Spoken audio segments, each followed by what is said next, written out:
Bom, então eu vou fazer essa análise bem rápida aqui da Taurus, beleza? Começando pelo segmento de listagem, que isso aqui é o nível de governança da empresa. Segmento nível 2, tag along de 100% nas ações ON e também 100% nas ações PN. Free float de 15,05% nas ações ordinárias e 78,7% nas preferenciais. Para mim já acaba aqui a análise da Taurus, tá?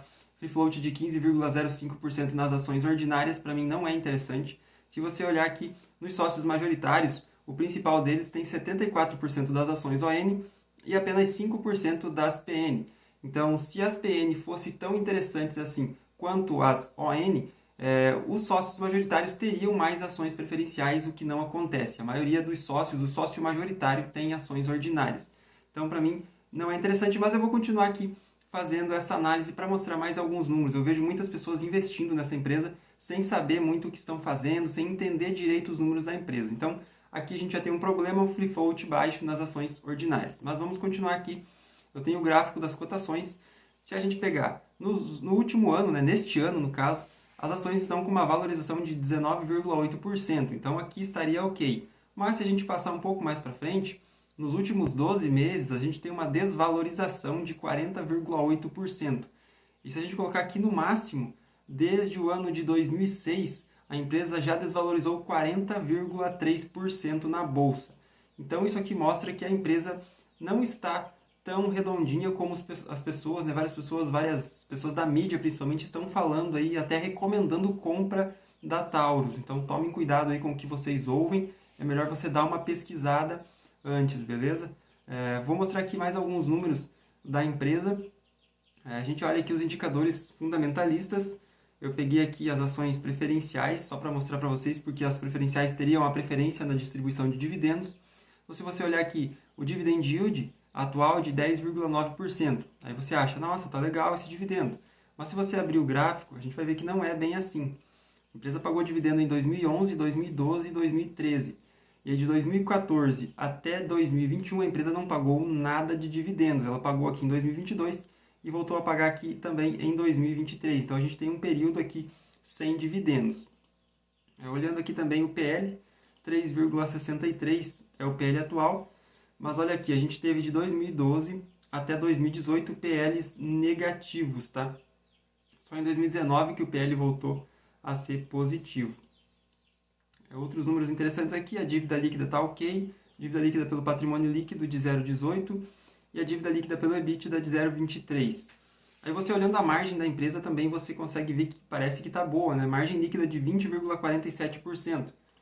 Mas olhando o gráfico, novamente colocando aqui o gráfico de barras, a gente vai ver que de 2012 até 2018 a margem líquida da empresa foi negativa. Isso aqui representa prejuízo. Quando a gente tem números negativos, quer dizer que a empresa teve prejuízos. Voltou a ser positiva aqui no ano de 2019. Outro dado interessante também, o ROI. Se você olhar aqui um ROI de 50,7%, você vai achar que a empresa está com um ROI ótimo, né? Mas se a gente olhar aqui de novo, de 2012 até 2019, aqui, a empresa estava com um ROI negativo. Tanto que a média do ROI é de negativo, né, de menos 13,06% de ROI. Então, esses números eles estão muito distorcidos por conta do resultado recente da empresa. A empresa teve um bom resultado recente, eu já vou falar sobre isso também. Então, por isso que acabou distorcendo muito esses números. Mas tem mais alguns gráficos aqui que eu quero mostrar para vocês. O primeiro é esse gráfico aqui da receita. Então, em 2009, a empresa teve uma receita de 657 milhões e em 2022, uma receita de 2,5 bilhões.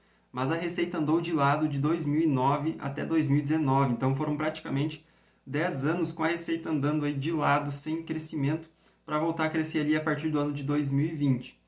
Tem o gráfico também do lucro líquido, tá? Lucro líquido aqui de 2012 até 2018 foi negativo. Então, mesmo tendo receita positiva, a empresa teve lucro negativo. Ela voltou a ter lucro aqui em 2019, 2020. 2021 ela teve o lucro recorde de 635 milhões. 2022 já voltou a cair o lucro para 519 milhões. E uma coisa também interessante de ressaltar aqui é que a Taurus ela é uma empresa que fabrica armas de fogo e também munições. Ela fabrica outras coisas, mas o principal é arma de fogo e também munições. Com o governo anterior, não estou falando de política aqui, tá, pessoal? São apenas fatos, então não leve para o lado de política, de político A ou de político B, beleza? Estou falando da empresa. Com o governo anterior, ele incentivava mais a compra de armas de fogo e também de munições. A gente sabe, isso não é escondido para ninguém, beleza? Na mídia se falava muito disso. Então isso ajudava a empresa a vender mais armamento e também mais munições. Querendo ou não, independente de política, a empresa vendia mais armas e munições, beleza? Que é o principal produto da empresa. Com o governo atual, ele é mais contrário a essa venda de armas de fogo, desses tipos de armamento. Então isso tende a diminuir as vendas na empresa. Consequentemente, a empresa vai diminuir as suas receitas e também provavelmente vai diminuir os seus lucros. Não estou dizendo que isso vai acontecer, mas pode acontecer. Não estou dizendo que isso é bom ou que isso é ruim, se esse governo é bom ou ruim, se o outro era bom ou ruim.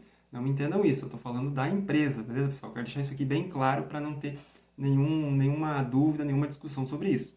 Então, se você pretende investir na empresa, dá uma pensada aí com carinho, reanalisa aqui os números, dá uma olhadinha direito, porque esses números estão bem distorcidos, beleza?